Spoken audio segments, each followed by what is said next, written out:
In the ancient world, men of science, cataloging the visible universe, observed a star of greater brightness than the first magnitude and named it Saturn. Later, in the first decade of the space age, men of science again applied the name Saturn to a giant rocket vehicle, an instrument of far greater magnitude than its predecessors, created for the peaceful invasion of space. This Saturn promises to enrich the experience and knowledge of man far beyond existing limits. The discovery of Saturn the planet and the birth of Saturn the space transport are separated by a span of 3,000 years. Yet only a little more than 3 years elapsed between the decision to produce the Saturn rocket and its preparation here for flight. This accomplishment, some of a series of achievements, the steps to Saturn, is in itself an historic chapter in the evolution of rocketry, key to the conquest of space. The origins of rocketry are buried deep in history.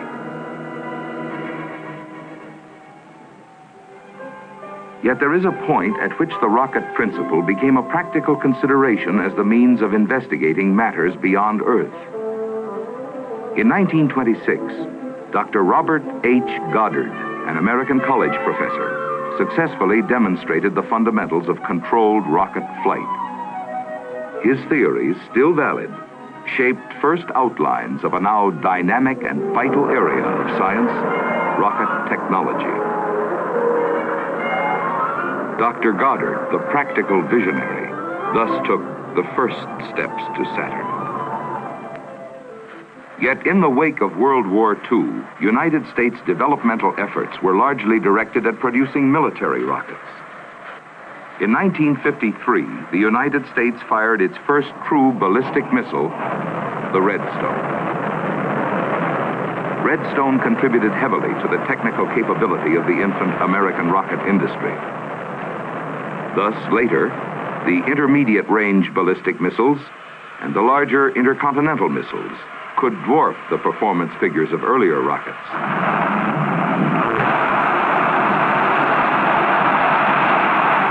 Dr. Goddard measured his successes in linear feet. Jupiter, an IRBM, could precisely target an objective 1,500 miles distant. Jupiter flew first in 1957. And in that year, Sputnik 1 was placed in orbit. With that single act of rocketry, the character of international endeavor was abruptly altered. Scientific achievement for the first time became a popular barometer of national reputation. And the area of ambition shifted from the tiny confines of Earth outward to the measureless arena of space. This, too, was a step to Saturn. It made mandatory the immediate utilization of military rocket systems as space taxis. In January of 1958, a Jupiter C vehicle hurled into orbit the first U.S. satellite, Explorer 1.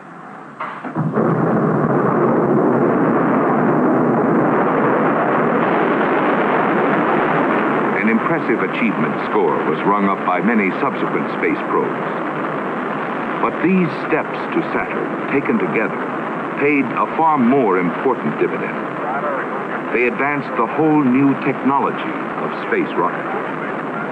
They enlisted and trained a Space Corps cadre, technicians, engineers, planners, researchers, theoreticians.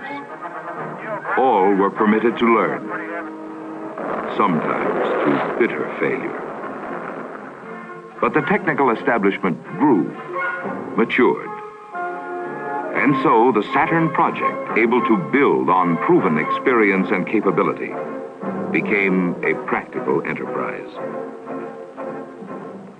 In August of 1958, the Advanced Research Projects Agency gave the go-ahead on Saturn development to the Army Ballistic Missile Agency. Saturn was later transferred to the National Aeronautics and Space Administration upon creation of the Space Agency. Development as a priority NASA project continues at the George C. Marshall Space Flight Center, Huntsville, Alabama. Defined, Saturn is a rocket vehicle system of great flexibility designed to serve over an extended period as the multi-purpose workhorse of peaceful space exploration. Prime objective, to contribute to the priority national space goal, manned lunar landings. Yet the space payoff, the mission, can only be as rich as the basic capability of the carrier rocket. So working toward the moon began with the development problems of lifting great bulk and weight free of the Earth. The requirement, a booster of enormous brute force to muscle upper payload carrying stages into near space. So a significant step to Saturn was the executive decision: develop quickly the big booster, use available, reliable hardware, create a flyable first stage, producing thrust in the order of 1.5 million pounds.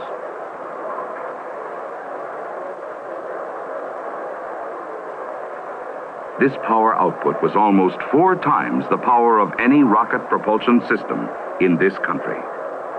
Indicated was a task involving clustering proven engines, tankage, feed systems, and associated hardware, all combined in totally unprecedented multiples. First, the basic engine. Chosen was an improved and uprated unit of high reliability, seasoned in the IRBM and ICBM programs.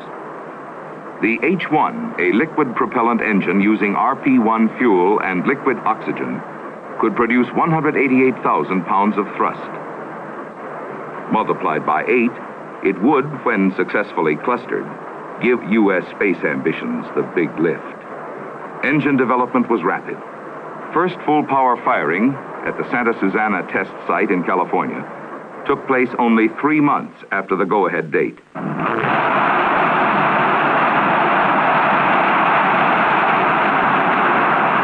4 months later, the first engine reached Alabama.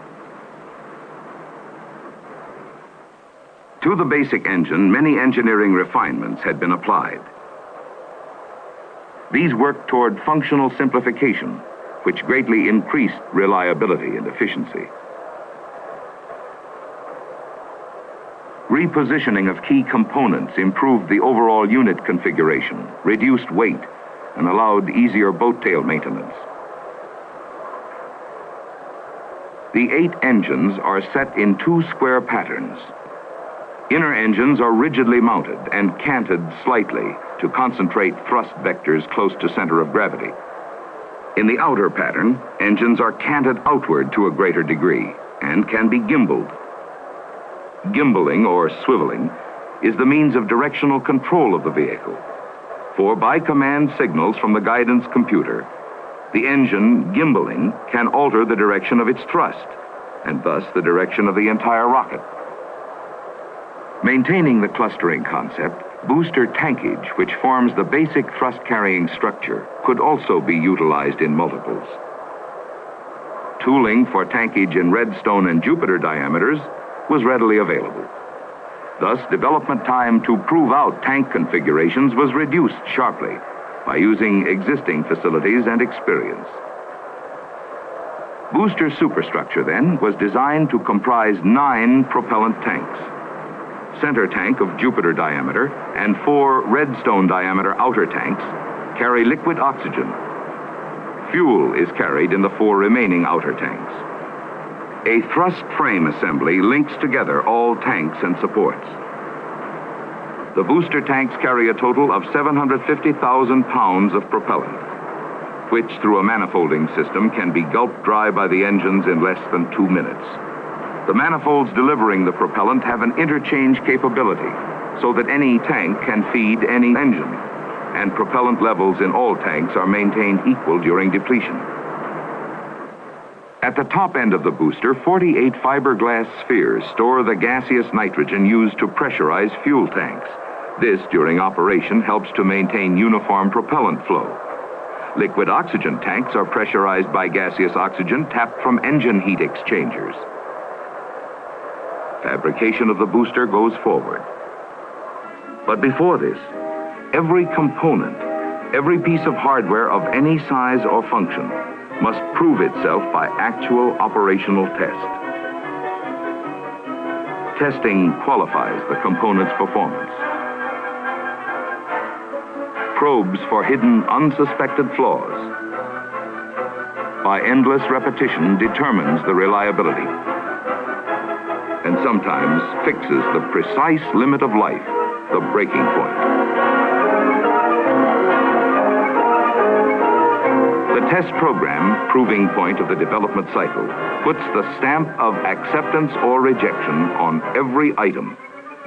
There are no unimportant items. Final assembly complete, the booster is ready for functional testing.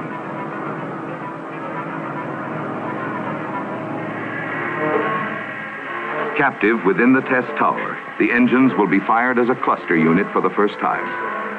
Now the specters of rocket propulsion, the intangible, the unpredictable, combustion instability, structural weaknesses, excessive vibration, sonic stress, all rise to haunt the test engineer. At ignition, everything is committed.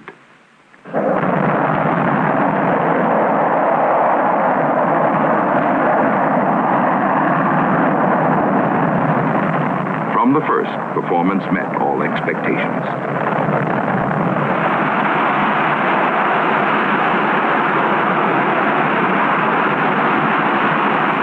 On April 29, 1960, all 8 engines firing as a unit according to plan for the first time produced more than 1 million pounds of thrust.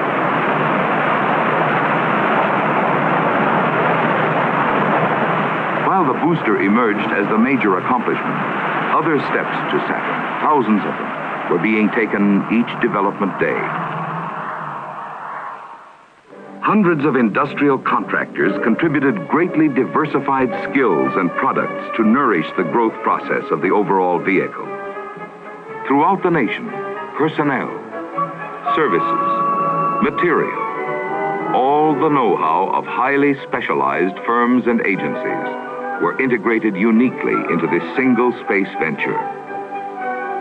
At Marshall, management teams wrestled with the intricate combinations of time, capability, and funding.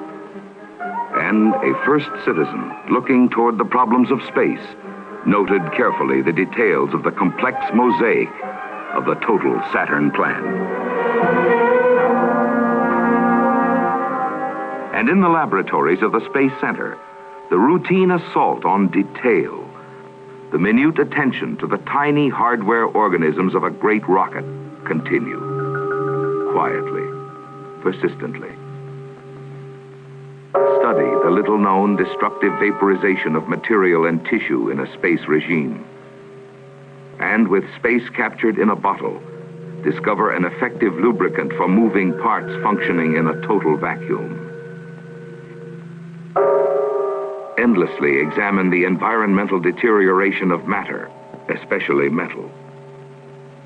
Search for answers to the questions of space existence. Search, in fact, for the questions. And in the meantime, new facilities must be developed to meet the accelerated needs of the program. And it is axiomatic that facilities pace all other effort. Facilities for fabrication, engineering personnel, for development, for testing, and inevitably, for launch and flight. For Saturn, there was Launch Complex 34. 2 years in the making, dominating the north end of the Cape with its towering 300-foot gantry, Complex 34 awaited Saturn. From Alabama to Cape Canaveral is 2,000 miles by water, too huge for conventional transport. The Saturn vehicle floated the first leg of the journey to space on the back of a barge.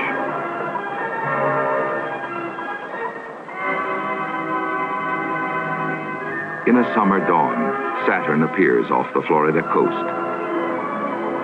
The piggyback passenger, prone and piecemeal, is tugged a final short step toward the launch site, toward fulfillment.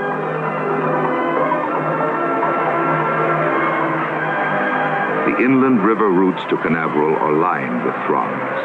the young, the curious, all those who sense in the arrival of the recumbent giant the meaningful appointment with history. And some waiting who know intimately the history of the appointment.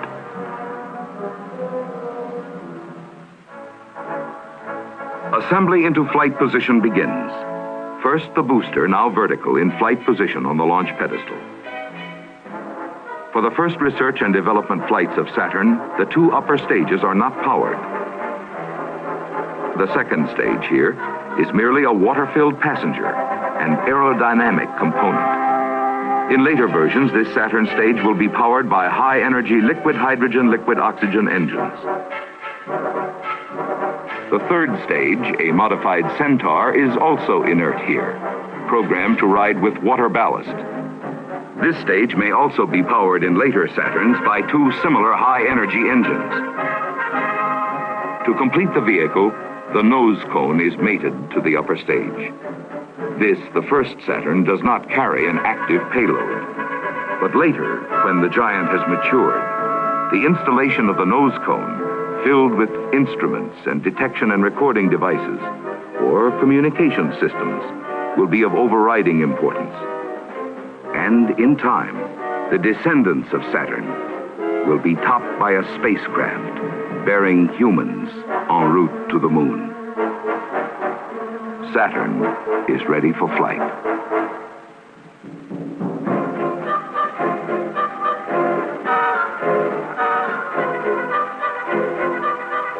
Three years plus a few months, and now only a few hours away from the absolute test. Countdown was initiated at 11 p.m., October 26th.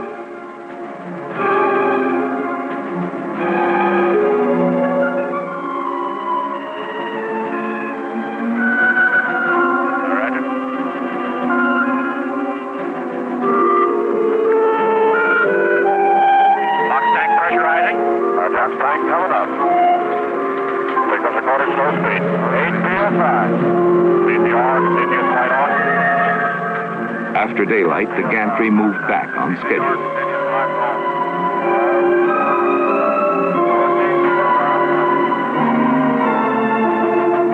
Saturn stood alone.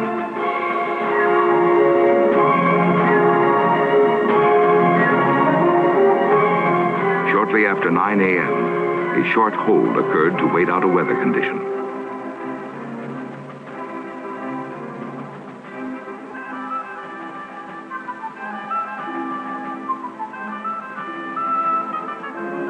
Weather okay, countdown resumed. 10:05 a.m., October 27th. Minus 1 minute. 34, 35, 36, 38, 50, 40 psi on lock tanks. 41, 42 fast, 42 and a half, 43, 8 kc operator. 45, lock tank pressurized, jumping 3 seconds. Okay, power transfer complete. Top plug disconnected. 20 seconds.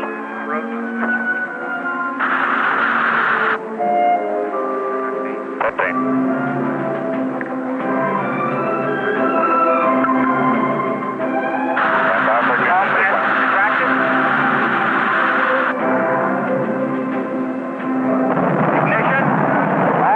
Right.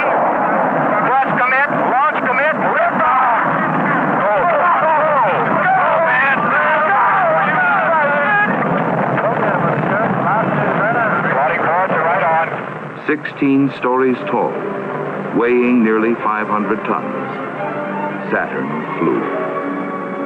All objectives were achieved, all satisfactorily.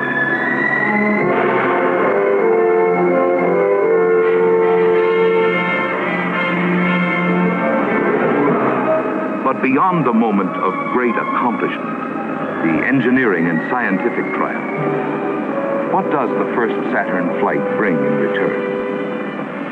Earlier, this was said.